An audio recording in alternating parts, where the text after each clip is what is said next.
ഈ അടുത്ത് ഏറെ വേദനിപ്പിക്കുന്ന വളരെ ദൗർഭാഗ്യകരമായിട്ടുള്ള ഒരു അപകടം ഉണ്ടാകുന്നതിനെ തുടർന്ന് ഓട്ടോമാറ്റിക് കാറുകളിൽ എങ്ങനെ നമ്മൾ ഡൗൺ ഹിൽ സിറ്റുവേഷനിൽ, അതായത് നമ്മൾ ചുരമൊക്കെ ഇറങ്ങി വരുന്ന സാഹചര്യങ്ങളിൽ എങ്ങനെ എൻജിൻ ബ്രേക്ക്, അതായത് ഗിയർ ഡൗൺ ചെയ്തിട്ട് നമുക്ക് എന്തായാലും ഓട്ടോമാറ്റിക് വാഹനങ്ങളിൽ ഗിയർ ഡൗൺ ചെയ്ത് ഇറങ്ങി വരാൻ കഴിയില്ല. അപ്പോൾ ഏത് രീതിയിലാണ് നമ്മൾ ചുരങ്ങൾ ഇറങ്ങി വരേണ്ടത് ഓട്ടോമാറ്റിക് വാഹനങ്ങളിൽ എന്നുള്ളത് പല ആളുകൾ പലതരത്തിലുള്ള സംശയങ്ങൾ ചോദിക്കേണ്ടായി.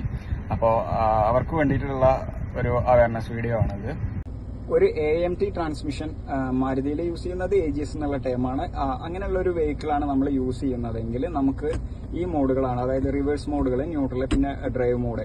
പിന്നീട് നമുക്കൊരു ഓപ്ഷൻ ഉള്ളത് നമുക്ക് മാനുവലി കൂടി ഇത് ഡ്രൈവ് ചെയ്യാനുള്ള ഒരു ഓപ്ഷൻ ഉണ്ടാവും. അപ്പോൾ നമ്മൾ ചുരമൊക്കെ ഇറങ്ങി വരുന്ന ഒരു സാഹചര്യം ആണെങ്കിൽ നമ്മൾ ഈ മാനുവലിലേക്ക് ഒരു ഷിഫ്റ്റ് ചെയ്തതിനു ശേഷം ഗിയർ ഡൗൺ ചെയ്യാനുള്ള ഒരു ഓപ്ഷനും ഉണ്ട്. അപ്പോൾ നമുക്ക് അതിന്റെ ഒരു ഇൻഡിക്കേഷൻ നമുക്ക് ഇവിടെ കിട്ടും. അപ്പോൾ മാനുവൽ 1 എന്നുള്ളതിൽ. അപ്പോൾ ആ ഒരു രീതിയിൽ നമുക്ക് വലിയ ചുരങ്ങളും കാര്യങ്ങളൊക്കെ AMT വെഹിക്കിളിൽ ഇറങ്ങി വരാൻ വേണ്ടിയിട്ട് ആ ഒരു പാറ്റേണിൽ നമുക്ക് ചുരങ്ങളും കാര്യങ്ങളൊക്കെ AMT ട്രാൻസ്മിഷനുള്ള വണ്ടികൾ ഉപയോഗിച്ചിട്ട് ഇറങ്ങി വരാൻ വേണ്ടി കഴിയും. ഇനി ഓട്ടോമാറ്റിക്കൽ തന്നെ AT ടോർക്ക് കൺവേർട്ടർ എന്ന് പറയുന്ന AT ട്രാൻസ്മിഷനിൽ എങ്ങനെ ഹിൽ ഡിസെൻഡിങ്, അതായത് ഡൗൺ ഹിൽ സിറ്റുവേഷനിൽ എങ്ങനെ നമുക്ക് വണ്ടി ഇറക്കി കൊണ്ടുവരാം എന്നുള്ളതാണ്. ഇതിൽ നമുക്ക് M എന്ന് പറയുന്ന ഒരു മോഡ് ഉണ്ടായിരിക്കും, അതായത് മാനുവൽ മോഡ്.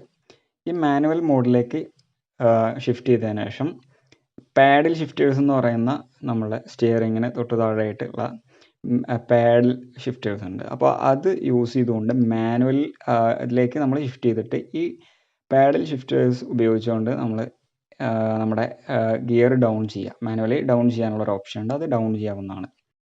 സ്ട്രോങ് ഹൈബ്രിഡ് വെഹിക്കിൾസിൽ വരുന്ന ഒരു ട്രാൻസ്മിഷനാണ് ഇത്. CVT ട്രാൻസ്മിഷനാണ് വരുന്നത്.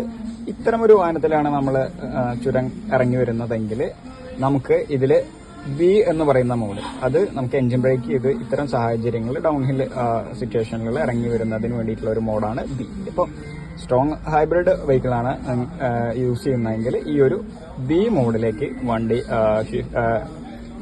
ഷിഫ്റ്റ് ചെയ്തതിനു ശേഷം നമുക്ക് ആ ഒരു ഇറക്കം അല്ലെങ്കിൽ ആ ഒരു ചുരം ഇറങ്ങി വരാൻ വേണ്ടിയിട്ട് B മോഡിലേക്ക് ഇട്ടാൽ മതി. അപ്പോൾ നമുക്ക് 3 ട്രാൻസ്മിഷനിൽ, ഒന്ന് AMT ട്രാൻസ്മിഷനിലൊക്കെ നമ്മൾ മാനുവലി നമുക്കത് മാറ്റാനുള്ള ഓപ്ഷൻ ഉണ്ടെങ്കിൽ ATയിലും നമുക്ക് പാഡിൽ ഷിഫ്റ്റേഴ്സ് ഉപയോഗിച്ചുകൊണ്ട് ഒരു മാനുവൽ മോഡിൽ ഗിയർ ഡൗൺ ചെയ്യാം. പക്ഷേ നമുക്ക് ഏറ്റവും ഈ ഒരു രീതിയിൽ ട്രാൻസ്മിഷനിൽ തന്നെ ഈ ഒരു മോഡ് ഉള്ളത് നമുക്ക് CVTയിലാണ് ഉള്ളത്. അപ്പോൾ ഈ CVT ട്രാൻസ്മിഷൻ ഉള്ള വെഹിക്കിൾസിൽ നമുക്ക് B എന്ന് പറയുന്ന ഒരു മോഡിലേക്ക് ഇട്ട് കഴിഞ്ഞാൽ നമുക്ക് വളരെ എഫിഷ്യൻ്റ് ആയിട്ട് എൻജിൻ ബ്രേക്ക് യൂസ് ചെയ്തുകൊണ്ട് നമുക്ക് ഇറങ്ങി വരാൻ വേണ്ടി കഴിയും. നമ്മളൊരു മാനുവൽ ട്രാൻസ്മിഷൻ വെഹിക്കിളായിട്ട് ഇറങ്ങി ഒരു കാറൊക്കെ ആയിട്ട് നമ്മൾ ചുരം ഇറങ്ങി വരുമ്പോൾ എൻജിൻ ബ്രേക്ക് ചെയ്തിട്ട് എങ്ങനെ കാർ ഇറക്കാം, അല്ലെങ്കിൽ വാഹനം നമ്മൾ ഡ്രൈവ് ചെയ്തുകൊണ്ടിരിക്കുന്ന വാഹനം ഇറക്കാം എന്നുള്ളതാണ്. നമ്മൾ ആദ്യം ചെയ്യേണ്ടത് ആ ഒരു ഇറക്കം നമ്മൾ കയറി വരുമ്പോൾ ഏത് ഗിയറിലാണോ കയറി വരാൻ സാധ്യതയുള്ളത്, അല്ലെങ്കിൽ കയറി വന്നത്. ഇപ്പോൾ ഇത് നമുക്ക് ഫസ്റ്റ് ഗിയറിലാണ് കയറി വരാൻ കഴിയുള്ളൂ, ചിലത് സെക്കൻഡ് ഗിയറിൽ. അപ്പം ആ ഒരു ഗിയറിലേക്ക് നമ്മൾ ഇറങ്ങി പോകുമ്പോഴും ആ ഒരു ഗിയറിലേക്ക് നമ്മൾ ഷിഫ്റ്റ് ചെയ്യുക.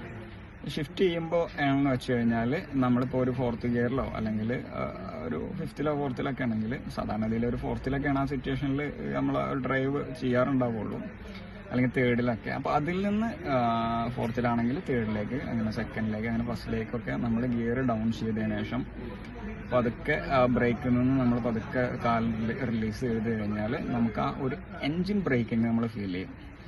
അതായത് ഒരു നമ്മുടെ ആ വണ്ടിയുടെ ഒരു ബ്രേക്കിങ്, അതങ്ങനെ വണ്ടി തന്നെ സ്വയം ബ്രേക്ക് ചെയ്തിട്ട്, അതാണ് എൻജിൻ ബ്രേക്കിങ്. അതങ്ങനെ പയ്യാണ് നമുക്ക് വെഹിക്കിൾ ഇറക്കുള്ളൂ. അപ്പോൾ വളരെ ആവശ്യത്തിനനുസരിച്ച് മാത്രം നമ്മൾ ബ്രേക്ക് അപ്ലൈ ചെയ്താൽ മതി. അല്ലാത്ത സാഹചര്യങ്ങളിൽ നമ്മൾ ബ്രേക്ക് മാത്രം യൂസ് ചെയ്ത് ബ്രേക്കിനെ മാത്രം ആശ്രയിച്ചുകൊണ്ട് ഇറങ്ങി വന്നു കഴിഞ്ഞാൽ ഒരുപാട് നേരം തുടർച്ചയായിട്ട് ബ്രേക്ക് അപ്ലൈ ചെയ്യുമ്പോൾ ബ്രേക്ക് ഫ്ലൂയിഡ് അല്ലെങ്കിൽ ബ്രേക്ക് പാഡൊക്കെ ചൂടായതിനു ശേഷം നമുക്ക് ബ്രേക്കിൻ്റെ ഒരു കപ്പാസിറ്റി പോകാനുള്ള സാധ്യത വളരെ കൂടുതലാണ്. അപ്പോൾ നമ്മൾ എൻജിൻ ഗിയർ ഡൗൺ ചെയ്തതിനു ശേഷം 2nd-ലോ 1st-ലോ ഇറക്കിയതിനു ശേഷം എൻജിൻ ബ്രേക്കിംഗ് യൂസ് ചെയ്തിട്ട് നമ്മൾ വലിയ ചുരങ്ങൾ, വലിയ ഇറക്കങ്ങളൊക്കെ ഇറങ്ങി വരാൻ വേണ്ടിയിട്ട് ശ്രദ്ധിക്കുക. അപ്പോൾ നമുക്ക് സഫീഷ്യൻ്റ് ആയിട്ടുള്ള ബ്രേക്കിംഗ് നമുക്ക് കിട്ടും, നമ്മുടെ യാത്ര കൂടുതൽ സേഫ് ആക്കാൻ വേണ്ടിയിട്ട് കഴിയും.